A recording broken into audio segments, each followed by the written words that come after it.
The salesman laughed.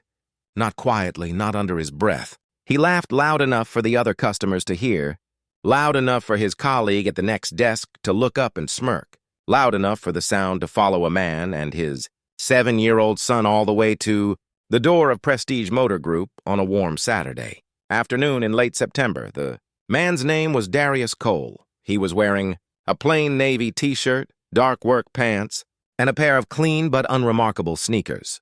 He had driven 40 minutes to get here in a used pickup truck that he kept in good condition because he believed in taking care of things.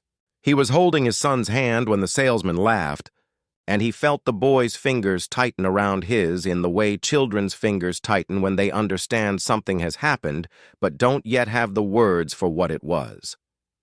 Darius did not stop walking. He did not turn around. He pushed through the glass door and stepped out into the afternoon sun and stood there for a moment on the sidewalk with his son beside him, looking at nothing in particular. His son, Caleb, was 7 years old, with his father's steady eyes and his mother's stubborn mouth, and he looked up at his father now with the expression of a child waiting to be told what something meant. Darius looked down at him. He kept his voice even, the way he always kept his voice even in moments that wanted to pull it somewhere else. "We're going to get some lunch," he said. "Then we're going to come back." Caleb looked at him for a long moment, making the quiet assessment that 7-year-olds made when they were deciding whether to believe something. Then he nodded once, satisfied, and reached for his father's hand again as they walked down the sidewalk toward the corner. Inside the showroom, the salesman, whose name tag read Kyle, leaned back in his chair and said something to his colleague that made them both laugh again.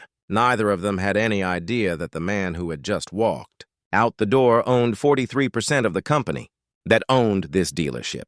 Neither of them knew that Darius Cole had built his first business at 22 with $1,100 and a second-hand laptop, or that he had sold it at 29 for a number that still surprised him sometimes when he thought about it.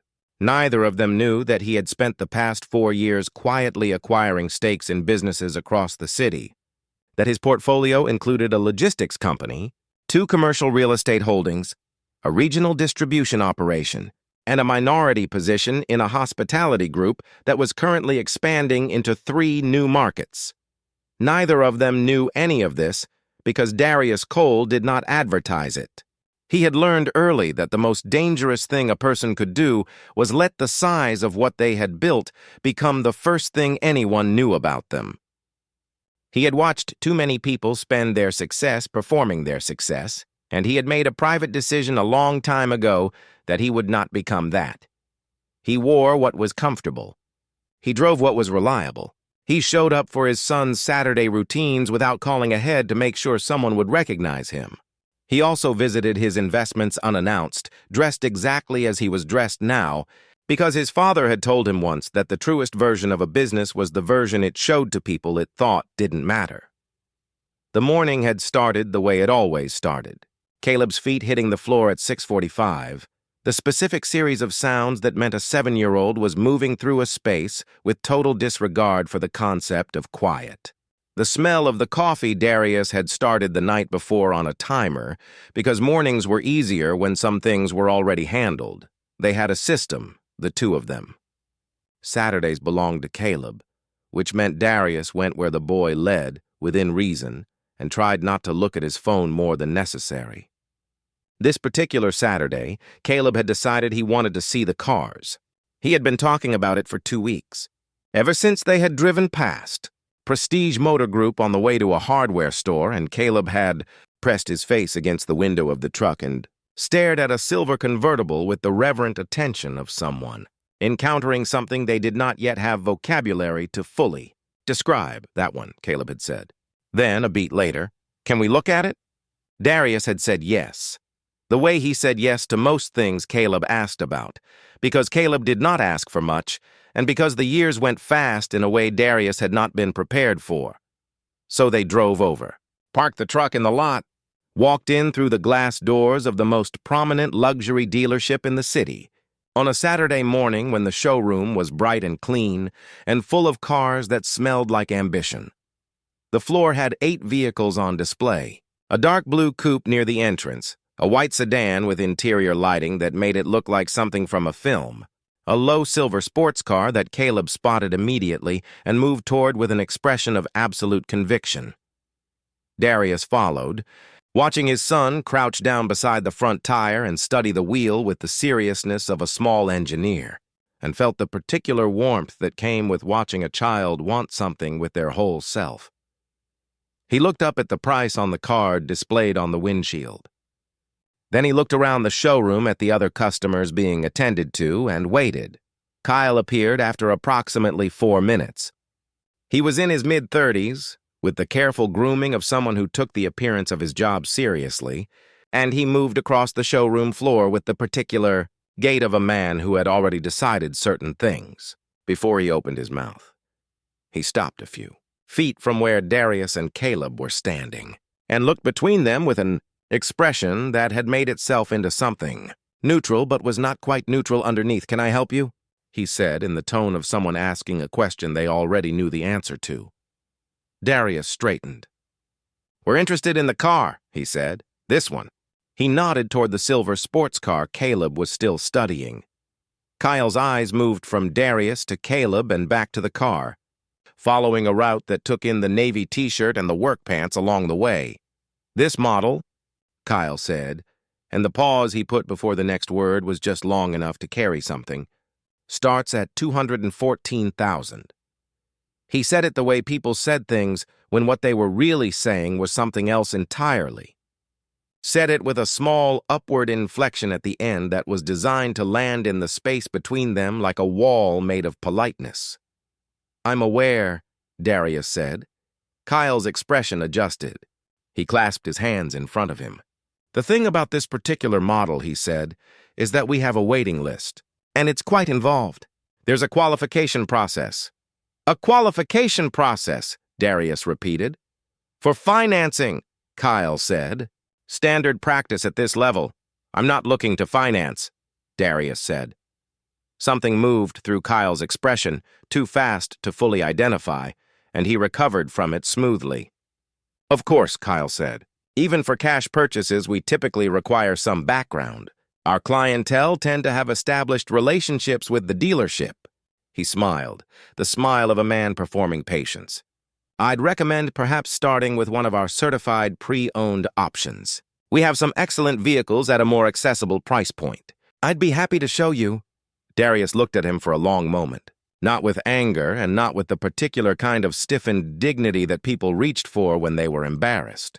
He looked at Kyle with the steady, even attention of a man who was observing something and storing the information for later. Caleb had looked up from the car. He was watching the exchange with the clear-eyed focus of a 7-year-old who understood the texture of the moment even without understanding its full vocabulary.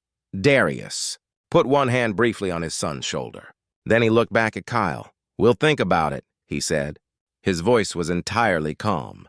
He steered Caleb gently toward the door, and they walked across the showroom floor in the specific silence of two people who had decided not to give a room the satisfaction of their reaction. Caleb walked beside his father with his shoulders pulled in slightly, in the way children pulled in when they were processing something that had made them feel small. They were almost at the door when Kyle said something to his colleague, low enough to be deniable but loud enough to carry, and the colleague laughed, and the laugh followed them out through the glass. On the sidewalk, Darius stood in the September sun and looked at his son and said the thing he had decided to say before the laugh had finished. "We're going to get some lunch. Then we're going to come back," and Caleb nodded. And they walked to the corner. What Darius did over the next 45 minutes was not dramatic. He ordered a grilled cheese for Caleb at the diner 2 blocks away and black coffee for himself and sat across from his son in a booth by the window and watched the boy eat with the absolute focused contentment that children brought to food they liked. He texted 2 people. He made 1 phone call that lasted 6 minutes. He looked out the window at the street and thought about his father, who had worked 2 jobs for 11 years and had still been turned away from a car lot when Darius was 9 years old, not for lack of money but for the shape of an assumption, and had driven home in silence while young Darius sat in the back seat, and learned something about the world that he had not yet had the language to resist. He thought about what he had done with that lesson, not with bitterness because his father had not given it to him with bitterness, but with clarity. The kind of clarity that could be turned into something if you were patient enough and honest enough and willing to work long enough in the direction of it. He had been all of those things, and the result was currently sitting across from him eating a grilled cheese and kicking his feet gently against the booth. He paid the check. He helped Caleb with his jacket. They walked back down the sidewalk toward Prestige Motor Group. When they came through the glass doors the second time, the showroom looked exactly as it had before. Same light, same cars, same arrangement of people in their positions. Kyle was at his desk, speaking to a man in a linen jacket. The third person in the room, however, was someone who had not been there before. He was standing near the reception desk in a charcoal suit. A man in his mid-50s with the build of someone who had once been an athlete and the posture of someone who had spent the decades since in rooms where decisions were made. His name was Franklin Okafor, and he was the regional director of operations for the Hartwell Automotive Group, which owned Prestige Motor Group, along with 11 other dealership locations across the region. He had received a call 40 minutes ago from a number he had not immediately recognized. He had recognized the voice immediately. He had been in his car and driving toward this building before the call ended. He saw Darius Cole walk through the door and cross the showroom floor in 12 steps. "Mr. Cole," he said and extended his hand. "I'm sorry I wasn't here when you arrived this morning." Kyle had looked up from his desk. The expression on his face moved through several stages in quick succession. The specific facial journey of a person who is being handed information that is restructuring something they thought was settled. Darius shook Franklin's hand. He kept his voice at its usual register, easy and unperformative. "Frank," he said, "good to see you." They had met 4 times in the past 18 months, always in contexts that involved paperwork and numbers and rooms that looked nothing like car showrooms. Franklin. Okafor knew exactly what Darius Cole's stake in the Hartwell Group meant and what kind of call this morning had been. Caleb was looking at Franklin with the open assessment of a child who categorized adults quickly. Franklin crouched down slightly and offered his hand to the boy. "You must be Caleb," he said. Caleb shook it with the formal seriousness of someone who had been taught that handshakes mattered. He looked up at his father to confirm the categorization. Darius gave the smallest nod. "I heard you're interested in the silver one," Franklin said, straightening. "The silver one," Caleb confirmed, pointing across the showroom with complete conviction. "Good taste," Franklin said. He meant it toward both of them. Kyle had gotten up from his desk. He was standing now at the edge of the conversation with his hands in a position that didn't quite know what to do with themselves, and his expression had settled into the particular configuration of a man who understood that he had made an error and was now calculating the dimensions of it. Franklin looked at him. The look was brief and entirely clear. "Why don't you take Caleb over and let him sit in the driver's seat?" Franklin said to Kyle. His voice was even, but the instruction was not a suggestion. Kyle moved. He walked across the showroom floor and crouched beside Caleb and said something that made the boy look at the car with renewed intensity.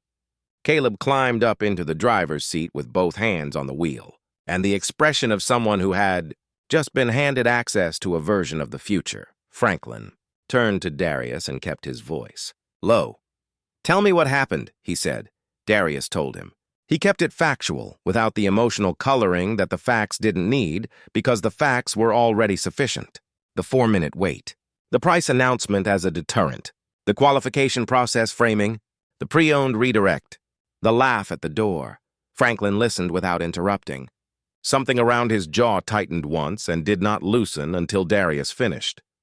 "I'm sorry," Franklin said, not as a formality, as a direct statement to a specific person about a specific thing. Darius nodded. "I know you are. What do you want to do?" Franklin asked. Darius thought about it. He looked across the showroom at Caleb, both hands on the wheel, making engine sounds from somewhere in the back of his throat. I want Caleb to remember today as the day he sat in the car, Darius said. Not as the day we got turned away. Franklin held his gaze. Then he nodded. That's what today is going to be, he said. What happened next happened without drama. Franklin walked Kyle to his office, not with a performance of authority, but with the quiet direction of a man who had made decisions like this before and saw no reason to make them louder than necessary. The conversation lasted 8 minutes. When it was over, Kyle did not return to the showroom floor. He went to get his things from his desk, and he left through the side entrance, and the sound of the door closing behind him was unremarkable. Darius watched none of this. He was at the silver sports car with Caleb, who had moved from the driver's seat to the passenger seat and was now examining the interior with the methodical thoroughness of a boy conducting an inspection. A saleswoman named Priya, who had been at the dealership for 3 years and had been watching the morning's events from a careful distance, approached them with genuine warmth rather than performed recovery. She introduced herself, asked Caleb what he thought of the car, and listened to his answer with real attention. Caleb told her it was the best car he had ever been inside. He did not mention it was also the only car he had ever been inside that wasn't the family truck, because that seemed beside the point. Priya walked them through the features with clean professionalism. She spoke to Caleb as much as to Darius, explaining things in terms a 7-year-old could follow without being condescending, and Darius noticed this and was grateful for it in the particular quiet way he was grateful for things. An hour later, they were sitting at Priya's desk. Caleb had a bottle of water and was drawing something on a notepad that appeared to be an engineering diagram of the silver sports car. Darius had a folder in front of him containing a purchase order, an insurance transfer document, and a registration form. He signed them and slid them back across the desk.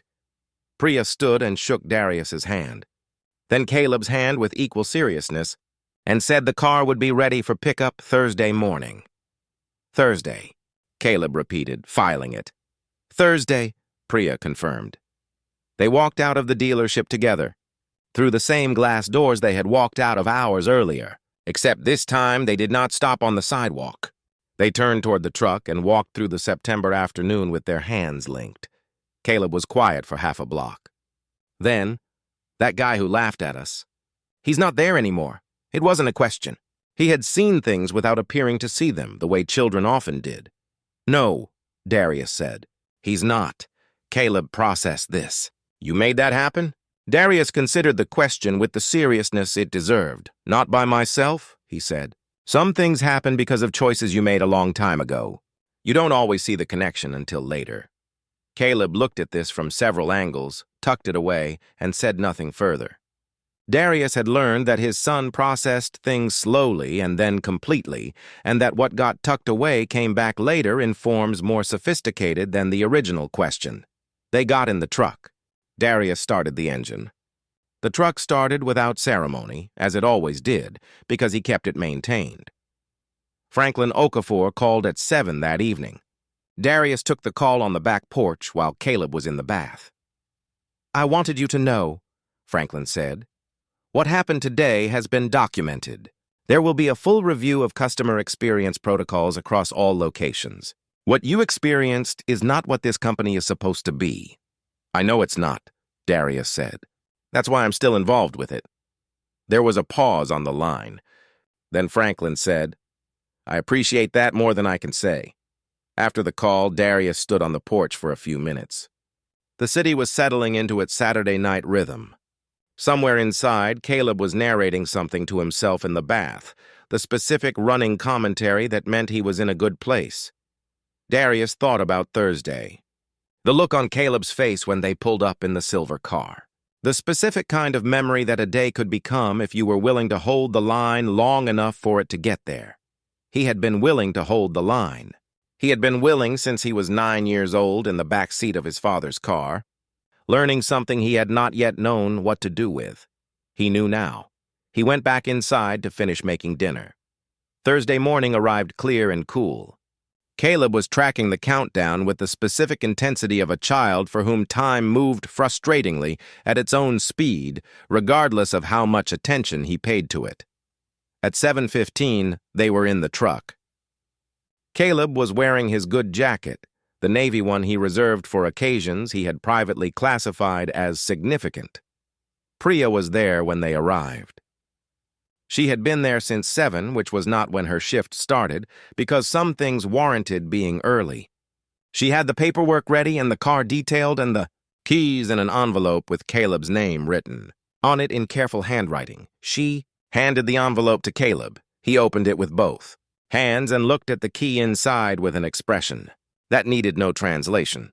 They walked out to the lot where the silver sports car was parked in the morning light, and Caleb walked around it once slowly, examining it from all sides, and then he looked up at his father and said none of the 6 things his expression was holding.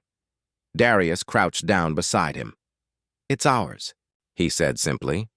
Caleb looked at the car for a long moment, then at his father. Then he said the thing he had apparently been working on since the previous Saturday.